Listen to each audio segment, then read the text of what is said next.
বেশ কয়েকদিন থেকেই ভাবছিলাম কাগজ দিয়ে কিছু একটা বানাই। কাগজের পাখাটা বানানোর পর অবশিষ্ট কাগজগুলো ছিল, তাই বারবার ওই কাগজের দিকেই মনটা টানছিল। আজ বসেই পড়লাম ওদের নিয়ে কিছু একটা বানাতে। শুধু কাগজ নয়, তার সাথে নিয়েছি শালিমার নারকেল তেলের প্লাস্টিকের খালি বোতল, আর ওদের সকলকে সাইজ মতো কাটতে ও জুড়তে নিয়েছি ছুরি, কাঁচি ও হট গ্লুগাম। আর তারপর নিয়েছিলাম কয়েকটা রোলেক্স, সোনালি ও রূপালি কালারের।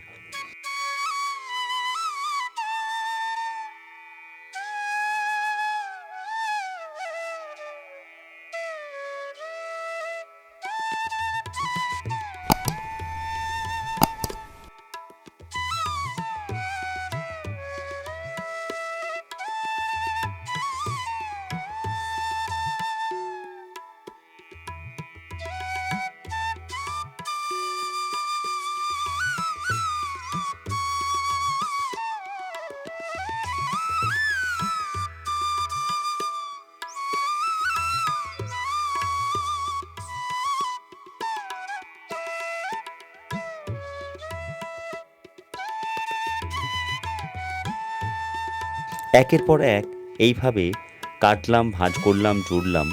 ব্যাস, আমার মনের ভাবনাকে বাস্তবে রূপ দিলাম। তৈরি করলাম একটা ঘট শেপের ফুলদানি।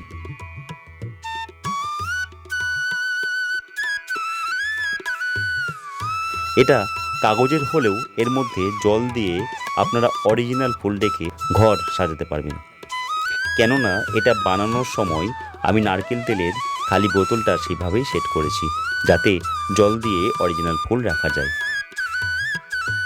পুরো বিষয়টা কমপ্লিট অবধি আপনাদের সামনে প্রেজেন্ট করে দেখালাম।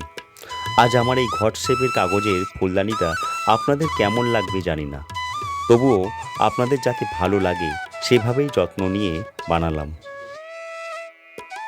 ভালো লাগলে কমেন্ট করে জানাবেন বন্ধুরা। খুব ভালো থাকবেন, দেখা হবে পরের ভিডিওতে। ততক্ষণের জন্য টাটা।